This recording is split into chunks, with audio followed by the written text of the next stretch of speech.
Hi friends, இதுதான் நீங்கள் mind sim சேனலில் ஃபஸ்ட் டைம் விசிட் பண்ணால் தான் மறந்துடாமல் நம்ம சேனல் சப்ஸ்கிரைப் பண்ணுங்கள்.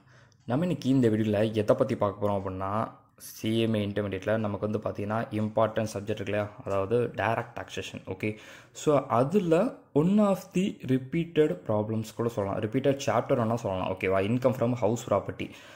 அதில் வந்து நார்மலாக வந்து நம்ம தெரிஞ்ச வரைக்கும் இன்ட்ரெஸ்ட் ஆன் பாரோடு கேபிட்டல் அப்படிங்கிறது ஒரு பார்ட்டாக நம்ம பார்த்துருப்போம், அது ஒரு ஓரமாக ஒரு பார்ட்டாக பார்த்துருப்போம். ஓகே, ஆனால் நம்ம இதில் வந்து என்ன பார்க்க போகிறோம் அப்படின்னு சொல்லி பார்த்தீங்க அப்படின்னா ஃபுல் அண்ட் ஃபுல்லி வந்து இந்த ப்ரீ கன்ஸ்ட்ரக்ஷன் பீரியட் போஸ்ட் அப்படிங்கிறது வந்து ஜஸ்ட்டு வந்து ஒரு ஓவராலாக, ஓகே, ஒரு ஓவராலாக வந்து பார்த்திங்க அப்படின்னா ஒரு ஓவர் வியூன்னு கூட வச்சுக்கலாம். ஓகேவா, இந்த இதெல்லாம் வந்து நீங்கள் கிளியர் கட்டாக நீங்கள் ஃபஸ்ட்டு பார்த்துக்கோங்க. ப்ரீ கன்ஸ்ட்ரக்ஷனாக என்ன, அதை என்ன சொல்கிறாங்க அப்படிங்கிறதெல்லாம் நீங்கள் பார்த்துக்கோங்க. ஜென்ரலாக நம்ம வந்து அதில் பேஜ் நம்பர் 137 ஒரு சம் இருக்குது. ஓகே, நிறையா ஸ்டூடெண்ட்ஸுக்கான இதில் வந்து கொஞ்சம் டவுட் இருந்துச்சு, எனக்கு வந்து கொஞ்சம் வீடியோ போட்டால் பெட்டராக இருக்கும் ப்ரோன்னு சொன்னாங்க. ஸோ அந்த ஒரு ரீசனால் நான் இதை வந்து நான் எடுக்க போகிறேன் ஃப்ரெண்ட்ஸ். ஓகே, ஸோ ஃபஸ்ட்டு வந்து பார்த்தீங்க அப்படின்னா calculate interest on loan allowed for எப்போ இருந்துன்னா assessment year 2016 to 17, அதில் இருந்து 2021 to 22.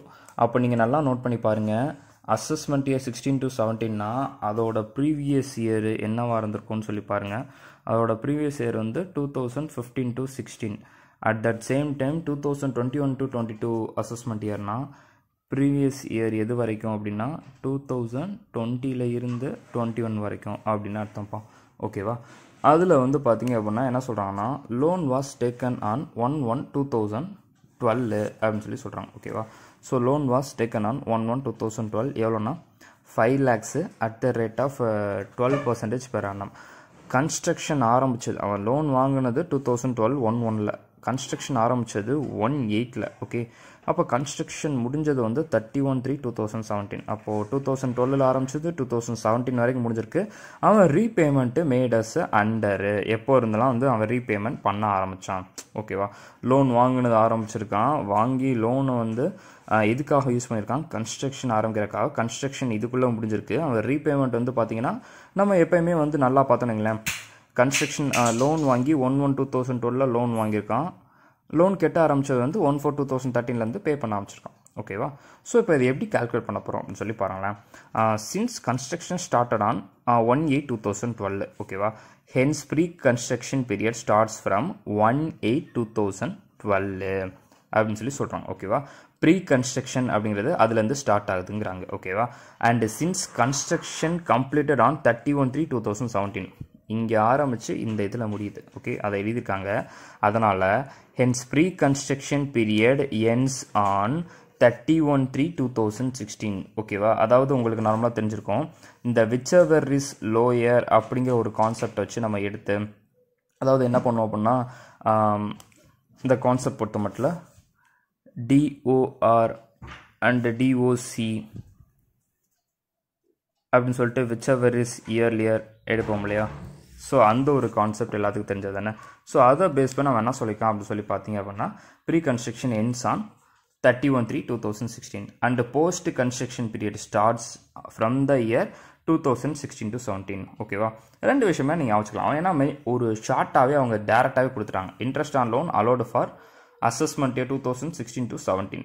அப்போது நீங்கள் வந்து அதை சிம்பாலிக்காக நினச்சிக்கணும். எப்படி நினச்சிக்கணும் தெரியுமா, சரி ஓகே 15 to 16 வரைக்கும் ப்ரீ கன்ஸ்ட்ரக்ஷன் பீரியட் ஞாபகம் வச்சுக்கலாம். ஓகேவா, அவங்க ஆக்சுவலாக அதில் ஒரு க்ளூ மாதிரியே கொடுத்துருக்காங்க. ஓகே, நீங்கள் அதை மாதிரியே டிஃபால்ட்டாகவே ஞாபகம் வச்சுக்கலாம். ஓகேவா, ஒன்றும் ப்ராப்ளம் இல்லை, அதை நீங்கள் ஈஸியாக ஞாபகம் வச்சுக்கலாம். ஓகே, ஸோ அப்போ அதுக்கப்புறம் வந்து பார்த்தீங்கன்னா finally pre construction period is from previous year 2012 to 13. ஏன்னா நம்ம லோன் வாங்கினது எப்போது 2012 இருக்கும். அப்போ 2012 ஆரம்பிச்சது to previous year 2015 to 16 and post construction period is from previous year 2016 onwards அப்படின்னு சொல்லிட்டு நீ கண்டுபிடின்னு சொல்லிட்டாங்கப்பா. ஓகேவா, இந்த சம்மை பொறுத்த மட்டும் இப்போ இந்த பாயிண்ட் வரைக்கும் எது அசஸ்மெண்ட் இயர் எது ப்ரீவியஸ் இயர் அப்படிங்கிறத கண்டுபிடிக்க நமக்கு தெரியணும்ப்பா.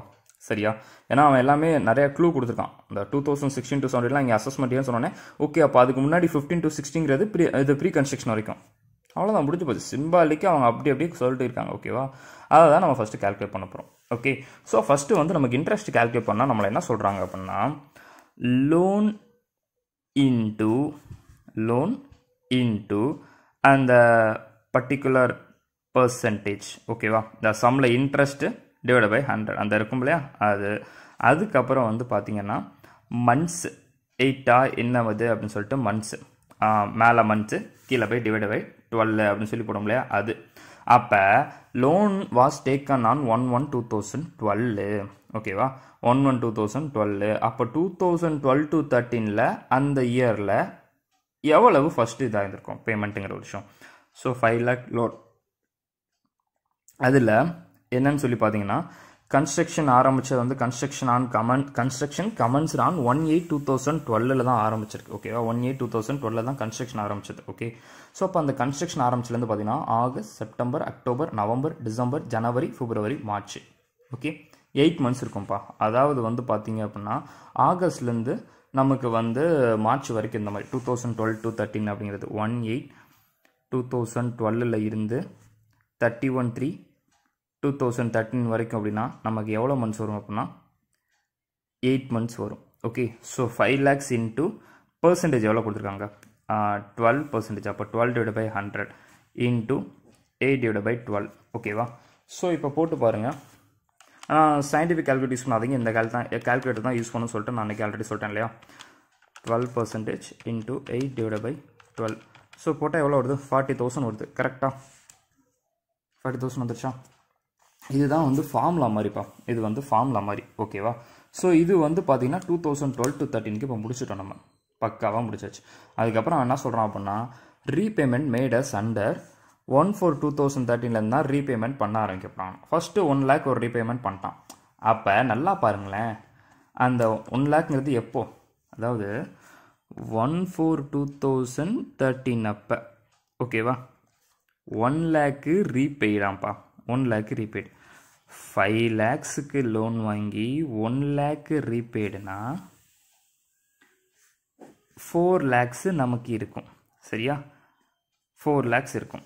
ஓகே, ஸோ அந்த 4 lakhs தான் என்ன பண்ண போகிறோம்னா சேம் அதே தான். 4 lakhs எவ்வளோ, ஒரு வருஷம் தானே, 2013 1/4/2013 ஆரம்பிச்சது, 1 year அதுவாக போகும். ஓகேவா, அப்போ 4 lakhs இன்ட்டு 12% போட்டோம்னா முடிஞ்சு போச்சு, அவ்வளோதான். 48,000 வந்துருச்சா. 48,000 நமக்கு வந்துடும். அப்போ முடிய டிக் பண்ணிக்கோங்க இந்த 2 கான்செப்டை. அதுக்கு அடுத்து என்னைக்கு ரீபே பண்ணுறான் 1/4/2016 அப்போ தான் அவன் ரீபே பண்ணுறான்னு அர்த்தம்ப்பா. 1/4/2016 அப்போ தான் அவன் ரீபே பண்ணுறான்னு அர்த்தம். ஓகேவா, ஸோ அப்போ என்ன பண்ணுவோன்னா சேம் அதே கான்செப்டை. அப்போ என்ன இது அப்படின்னு சொல்லி பார்த்தீங்க அப்படின்னா அந்த இன்ட்ரெஸ்ட் அப்படிங்கிற ஒரு விஷயத்த அவன் கடைசி அந்த 16 வர்ற வரைக்கும் தான், அப்போ தான் 3 lakhsங்கிற ஒரு விஷயத்தை ரீபே பண்ணுறான். ஓகேவா, அப்போ 13 to 14 முடிஞ்சது. அப்போ இன்பிட்வீன் கேப்பில் என்ன இருக்கும், இன்பிட்வீன் கேப்பில் 14 to 15 இருக்கும். கரெக்டாக, ஸோ 14 to 15 சேம் 4 lakh, அதே 12 months, அதே 48,000. ஓகேவா, அதுக்கு அடுத்து 15 to 16 4 lakhs, அதே 12 months, அதே 48,000. ஓகேவா, அவங்க என்ன சொல்லியிருக்காங்க நார்மலாக அசஸ்மெண்ட் இயர் 2016 to 17 தான் நம்ம போஸ்ட் கன்ஸ்ட்ரக்ஷன் அவன் தெளிவாக சொல்லியிருக்கான். அப்போ என்ன அர்த்தம்னா அதில் ப்ரீவியஸ் இயர் வரைக்கும் நம்ம ப்ரீ கன்ஸ்ட்ரக்ஷன் அப்படிங்கிற விஷயத்தை கண்டுபிடிச்சிருப்போம். கரெக்டு தானே. அப்போ நான் முன்னாடியே சொன்னேன், அதாவது என்ன சொல்லியிருந்தேன் அப்படின்னு சொல்லி பார்த்தீங்க அப்படின்னா 16 to 17 அசஸ்மெண்ட் இயர்னா ப்ரீவியஸ் இயர் என்ன வந்திருக்கும் 15 to 16. அப்போ இந்த இடத்துல 15 to 16 வரும்போது நம்ம என்ன பண்ணணும், க்ளோஸ் பண்ணணும் அர்த்தம். ஓகேவா, அதை தான் நம்ம பண்ண போகிறோம். இந்த போட்டுக்கலையா, இந்த 4 பீரியடு எல்லாத்தையும் போட்டுட்டு நம்ம என்ன பண்ண போகிறோம்னா 1,84,000 வரும். ஆட் பண்ணி வச்சுக்கோங்க. ஓகேவா, ஆட் பண்ணி வச்சுக்கணும். 1,84,000 அப்படிங்கிறத ஆட் பண்ணி வச்சுக்கணும். இந்த ப்ரீ கன்ஸ்ட்ரக்ஷன் பீரியடுக்கு ஒன்று சொல்கிறாங்கப்பா. இந்த ப்ரீ கன்ஸ்ட்ரக்ஷன் பீரியடுக்கு நீங்கள் உங்களுக்கு டோட்டலாக கண்டுபிடிச்சக்கப்புறம் நீ இந்த மாதிரி ஒன்று பண்ணு அப்படின்னு சொல்லி சொல்கிறாங்க. எப்படி, இந்த ப்ரீ கன்ஸ்ட்ரக்ஷன் பீரியடை கண்டுபிடிச்சக்கப்புறம் நீ இப்படி வந்து ஒரு டிஃபால்ட்டாக ஒன்று பண்ணணுங்கிறாங்க. அது என்னதுன்னா 1,84,000ங்கிறது இன்ட்ரெஸ்ட்டு, இதில் டிவைடட் பை 5 ஈக்குவல் இன்ஸ்டால்மெண்ட்ஸை நீ போடணும் அப்படிங்கிறாங்க. அப்போ 1,84,000 டிவைடட் பை 5னா 36,800 வருது. 36,800 வருது. இது அடுத்து வரக்கூடிய 5 இயர்ஸ்க்கு நீ இதை கொண்டு போக வேண்டியிருக்கு. இந்த 36,800 36,800 36,800 அப்படின்னு சொல்லிட்டு நம்ம போட்டே போகணும்ப்பா. ஓகேவா, இது வரைக்கும் வந்து பார்த்தீங்க அப்படின்னா பர்டிகுலராக ரீபே பண்ண வரைக்கும் முடிஞ்சு போச்சு.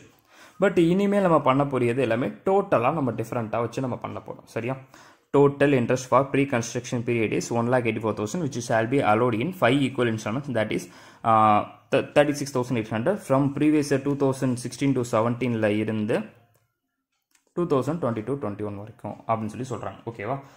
இப்போ அதுக்கு அடுத்ததை கால்குலேட் பண்ண போறோம். கால்குலேட் பண்ணலாமா? மொத assessment year, previous year, pre construction, post construction, total அப்படின்னு சொல்லி எழுதிக்கோங்க. என்ன சொல்லியிருக்காங்க? அசஸ்மெண்ட் இயர் 2016 to 17ல இருந்து நீங்கள் 2021 to 21 வரைக்கும் அப்படின்னு சொல்லி சொல்லியிருக்காங்க. சரியா? நம்ம இங்கே எது வரைக்கும் முடிச்சிருக்கோம்? 15 to 16 வரைக்கும் ப்ரீவியஸ் இயர் முடிச்சிருக்கோம். அப்போ அடுத்த நெக்ஸ்ட் இந்த போஸ்ட்டு மொத்த இன்ட்ரெஸ்ட்டு அப்படின்னு சொல்லி கால்குலேட் பண்ணுறது எதுலேருந்து கால்குலேட் பண்ணணும்? 2016 to 17ல இருந்து தான் நம்ம கால்குலேட் பண்ணணும். அப்போ நம்ம என்ன பண்ணுறோம் அப்படின்னா, அசஸ்மெண்ட் இயர் 2016 to 17னா ப்ரீவியஸ் இயர் என்ன வந்திருக்கும்? அப்போ மொதல் இதுக்கு நில்லு தான் வரும். கரெக்டாக? நில்லு தான், அது நம்ம தேவையில்லை. ஓகேவா? ஏன்னா மேலே கேட்டகரிக்கு முடிச்சாச்சு. கீழே வாங்க. 16 to 17லேருந்து இங்கே ஆரம்பிக்குது. ஓகேவா? இங்கே தான் ஆரம்பிக்குது ஃபஸ்ட்டு. அப்போ என்ன பண்ணுறோம்? நம்ம கண்டுபிடிச்ச ஒரு விஷயத்த என்ன பண்ணுறோம் அப்படின்னா, ப்ரீ கன்ஸ்ட்ரக்ஷன் பீரியட் அப்படின்னு சொல்லி போட்டுக்கிறோமாப்பா. நம்ம கண்டுபிடிச்ச ஒரு விஷயத்த என்ன பண்ணுறோம்னா, ப்ரீ கன்ஸ்ட்ரக்ஷன் பீரியட் அப்படின்னு சொல்லி நம்ம போட்டுக்கிறோமா. சரியா? இப்போ அதுக்கு அடுத்து நீங்கள் நல்லா நோட் பண்ணி பாருங்கள். ப்ரீ கன்ஸ்ட்ரக்ஷன் முடிஞ்சு போஸ்ட் 36,000 எப்படி வந்துச்சு அப்படின்னு சொல்லி பார்த்து நம்ம எல்லாம் யோசிச்சுட்டு இருப்போம். ஓகேவா? நீங்கள் நல்லா யோசிக்க வேண்டியது அதான் ஃப்ரெண்ட்ஸ். 5 lakhs லோனை வாங்கி 1000 ரீபே பண்ணிட்டீங்க. அப்போ இப்போ எவ்வளோ நீங்கள் பண்ணியிருக்கீங்க? 4 lakhs. ஓகே, இன்னும் வந்து பார்த்தீங்கன்னா இதில் ஒரு 1 lakh பேமெண்ட் பண்ணியிருக்கான். என்னைக்கு டேட்டில் பண்ணியிருக்கான்? கரெக்டாக வந்துச்சா? 1/4/2016 அப்போ பண்ணியிருக்கான். அப்போ எவ்வளவு? 3 lakhs. எவ்வளவு இன்ட்ரெஸ்ட்டு? 12%. அப்போ 3 lakhs into 12% போட்டால் 36,000 வந்துருச்சா? 3 lakhs into 12% போட்டால் 36,000 வந்துருச்சா? இதையும் ஆட் பண்ணி வேலையை போட்டுருங்க. டோட்டல் வேல்யூ முடிஞ்சது. அதுக்கு அடுத்து இதை பார்க்காதீங்க, இதை பாருங்கள். ஏன்னா நமக்கு தேவை இதுதான். இங்கேயும் ப்ரீவியஸ் இயர், இங்கேயும் ப்ரீவியஸ் இயர் தான். 16 to 17, அடுத்து 17 to 18 அதே கான்செப்ட் தான். நான் சொன்னல 5 அது வரைக்கும் 5ல் வரிசை எழுதி வச்சலாம் நீங்கள் பக்காவா. சரியா? எழுதியாச்சு. அதுக்கப்புறம் என்ன சொல்கிறாங்க? 16 to 17 முடிஞ்சிருச்சு. ஊடால என்ன இருந்திருக்கும்? 17 to 18 இருந்திருக்கும். அப்போ அதுக்கு என்ன பண்ணியிருப்போம்? அதுக்கும் அதே கான்செப்ட் தான். என்ன கான்செப்ட் அப்படின்னா, 3 lakhs into 12%, 36,000 ரெண்டையும் ஆட் பண்ணி இங்கே போட்டிருப்போம். ஓகே, அதுக்கு அடுத்தது 18 to 19 இன் பிட்வீன் ஊடால இருந்திருக்கும். ஓகேவா? அப்போ அதுக்கும் அதே தான். 3 lakhs into 12%, ஸோ 36,000. அப்போ இதையும் ஆட் பண்ணால் டோட்டல் வேல்யூ வந்துடும். ஓகேவா? ஸோ இது வரைக்கும் முடிஞ்சதா? அதுக்கப்புறம் 19 to 20 என்ன சொல்ல வராங்க? நம்மளை பொறுத்த மட்டும் இந்த மாதிரி டேட்டு எதுவும் கொடுத்துருந்து 19 to 20 கொடுத்தானா அது எதுலேருந்து ஆரம்பிச்சிருக்கோம்? டிஃபால்ட்டாக ஏப்ரல் to மார்ச். அவன் சம்பளம் என்ன சொல்லியிருக்கான்? 1/4/2019 ஆரம்பிக்குது. சரி, ஓகே, ஆரம்பிச்சு என்னைக்கு வரை முடிஞ்சிருக்கோம்? 31/3/2020 வரைக்கும் முடிஞ்சிருக்கோம். சரியா? இதை தான் நம்ம பார்க்க போகிறோம். இப்போ வரைக்கும் எவ்வளோ இருக்குது? 3 lakhs. என்ன சொல்லியிருக்காங்கிறத பாருங்கள். சம்பளம் ஏதாவது சொல்லியிருக்காங்களா? 1/4/2019 அன்னைக்கு ஒரு 1 lakh ரீபேமெண்ட். அப்போ 1 lakh அப்படின்னு சொல்லி போட்டோம்னா 2 lakh இன்னும் பேமெண்ட்டா? ஸோ அப்போ 2 lakhs into 12%. That's all friends. 12%. அப்போ இதையும் ஆட் பண்ணால் முடிஞ்சிச்சு. இது வரைக்கும் உங்களுக்கு பெரிய விஷயங்கள், ரொம்ப பெரிய ப்ராப்ளம்ஸ் எதுவுமே இருந்திருக்காது. ஓகேவா? ஆனால் இனிமேல் தான் வந்து பார்த்தீங்க அப்படின்னா நமக்கு கொஞ்சம் இருக்க போகுது. ஓகேவா? அந்த இடத்த மட்டும், அந்த பாயிண்ட்டை நீங்கள் நல்லா லிசன் பண்ணிக்கணும். 1/4/2019 போட்டாச்சு. இது எது வரைக்கும் சொன்னேன்? நல்லா நோட் பண்ணி பாருங்கள். 31/3 வரைக்கும் சொன்னேன். ஓகேவா? அப்போ அடுத்த கட்டம் எங்கே ஆரம்பிக்கும்? 1/4/2020 ஆரம்பித்து எதோட முடியும்? 31/3/2021 முடியும். ஆனால் அதுதான் இல்லை. ஓகேவா? அப்போ இந்த 1/4/2020 வந்து அடுத்த ரீபேமெண்ட் என்னைக்கு நடக்குது? இது வரைக்கும் 4ல் நடந்துச்சு. இப்போ எங்கே நடக்குதுன்னு பாருங்கள். 17ல் நடக்குது. அப்போ இந்த ஏப்ரல், மே, ஜூன் இது வரைக்கும் எவ்வளவு தான் நான் காமிக்க முடியும்? 2 lakhs. கரெக்டா? அப்போ அதுக்கப்புறம் அவன் என்ன சொல்லியிருக்கான்? 1/7/2020 1 lakh ரீபேமெண்ட். அப்போ அதுக்கப்புறம் தான் நான் என்ன பண்ணணும்னா இந்த ஜூலையில் இருந்து டிசம்பர் வரைக்கும் இருக்கக்கூடிய 9 மந்த்ஸை 2 lakh as usual minus 1 lakh is equal to 1 lakh அப்படின்னு சொல்லி நான் போடுவேன்ப்பா. அதுதான் நடந்திருக்கு பார்த்தீங்களா, அதுதான் நடந்திருக்கு. இங்கே ஏன் 3 months போட்டிருக்கோம், இங்கே ஏன் 9 months போட்டிருக்கோம்னா இதுதான் ரீசன். ஓகே, ஏன்னா இது வரைக்கும் நீங்கள் 1/4/19 சொல்லிட்டு போட்டுருவீங்க. கரெக்டு தானே, நான் முன்னாடி போட்டேன் அப்படி தான் போட்டேன். 1/4/2019 31/3 இது ஒரு வருஷம் போட்டுடலாம். ஆனால் இந்த 1/4/2020 அடுத்த நாள் ஆரம்பிக்குதுல, ஆரம்பித்து உடனே 1 lakh ஆயிடுதா? கண்டிப்பாக இல்லை. அவன் என்ன டேட் சொல்லியிருக்காங்க, ஜூலையில் தான். அப்போது மொதல் 3 மாதத்துக்கு 2 lakhsங்கிற ஒரு கான்செப்ட் தான் இருக்குது. ஓகேவா, அப்போ 2 lakhs into 3/12 into 12% அப்படின்னு சொல்லி போட்டோம்னா இந்த இடத்துல முடிஞ்சு போச்சு. Okay, that's all friends. அதான் வந்து நமக்கு வரும். ஓகேவா, இப்போ 2 lakhs into 3/12 into நம்ம 12% போட்டால் நமக்கு வந்து 6,000ங்கிறது வருது. சரியா, ஸோ அதை மட்டும் போட்டுக்கோங்க. போட்டுட்டு இந்த ரெண்டையும் ஆட் பண்ணோம்னா நமக்கு முடிஞ்சது. ஓகே, ஸோ 1 lakhs எப்படி இருந்துச்சுன்னு சொல்லிட்டேன். அதை வந்து நீங்கள் 20 to 21 தானே, 20 to 21 ஸோ போட்டோம்னா ரெண்டே ஆட் பண்ணோம்னா கடைசி வரைக்கும் நம்ம முடிஞ்சிடும். ஓகேவா, ஸோ இது வந்து மொத்த இன்ட்ரெஸ்ட் வரைக்கும் நம்ம கண்டுபிடிச்சாச்சு. இந்த இயர் தான் ரொம்ப ரொம்ப இம்பார்ட்டன்ட். கான்செப்டை நீங்கள் புரிஞ்சுக்கணும். 19 to 20னா நார்மலாக எங்கேருந்து ஆரம்பிக்கும், ஏப்ரல்லேருந்து மார்ச் ஆரம்பிக்கும் ப்ரோ, மார்ச் முடியும் ப்ரோ அப்படிங்கிறத நீங்கள் தெரிஞ்சுக்கணும். ஓகேவா, ஸோ ரொம்ப ஈஸி சம் தான் ஃப்ரெண்ட்ஸ். இது வந்து டஃப் அப்படின்னு சொல்லி சொல்கிறதுக்கு ஒன்றுமே இல்லை. ஓகேவா, இது டஃப்னு சொல்கிறதுக்கு ஒன்றுமே இல்லை. வெறும் இன்ட்ரெஸ்ட்டை கண்டுபிடிக்கிறதுக்கு மட்டும்தான். வெறும் பியூர்லி இன்ட்ரெஸ்ட்டு கண்டுபிடிக்கிறதுக்கு மட்டும் ஒரு நார்மலான ஒரு பேசிக்கான சம்மு தான். இந்த ப்ரீவியஸ் இயரை கணக்கில் வச்சுக்கோங்க. அசஸ்மெண்ட் இயருங்கிறத 2 இயரையும் பார்த்து நீங்கள் மைண்டு கன்ஃபியூஸ் ஆகக்கூடாது. ரொம்ப பெரிய விஷயம் இல்லை, ஒரு சிலருக்கு ஓகே. ஆனால் எல்லாத்துக்கும் எல்லா விஷயமும் புரிஞ்சிடணும்ல, இருந்தால் புரியாதுல்ல. ஓகே, அதுக்காக நான் சொல்ல வரேன். இதுக்கு அடுத்த வருஷம் தான் அசஸ்மெண்ட். அப்படிங்க அந்த கான்செப்ட் நீங்கள் நல்லா புரிஞ்சுக்கோங்க. ஓகேவா, அதுக்கப்புறம் இந்த டேட்டு ரொம்ப ரொம்ப இம்பார்ட்டன்ட். அதை மட்டும் புரிஞ்சிட்டிங்க அப்படின்னா உங்களுக்கு கண்டிப்பாக இந்த சம்மில் மேபி இன்ட்ரெஸ்ட் மட்டும் தனியாக கேல்குலேட் பண்ண கேட்டாங்க கொடுத்தாங்க அப்படின்னா கண்டிப்பாக உங்களால் வந்து நல்ல மார்க்ஸ் வந்து ஸ்கோர் பண்ண முடியும். ஓகேவா, அவ்வளோதான் ஃப்ரெண்ட்ஸ். வேறு எதுவும் டவுட்ஸ் இருந்துச்சுன்னா கீழே கமெண்ட் செக்ஷனில் கமெண்ட் பண்ணுங்கள். ஓகேவா, ஈஸியாக தான் இருக்கும். நல்லா ஒர்க் அவுட் பண்ணி தனியாக நீங்கள் நான் சொன்ன மாதிரி டேட்டை ஃபுல்லாக பக்காவாக எழுதி வச்சு ஒன்றா நீங்கள் நோட் பண்ணி பாருங்கள். உங்களுக்கு உண்மையிலேயே ரொம்பவே ஈஸியாக இருக்கும், அண்டர்ஸ்டாண்ட் பண்ண முடியும். ஓகேவா, உங்கள் ஃப்ரெண்ட்ஸ்க்கு மறந்துடாமல் இதை ஷேர் பண்ணுங்கள். ஓகே ஃப்ரெண்ட்ஸ், பாய், டேக் கேர், பாய்.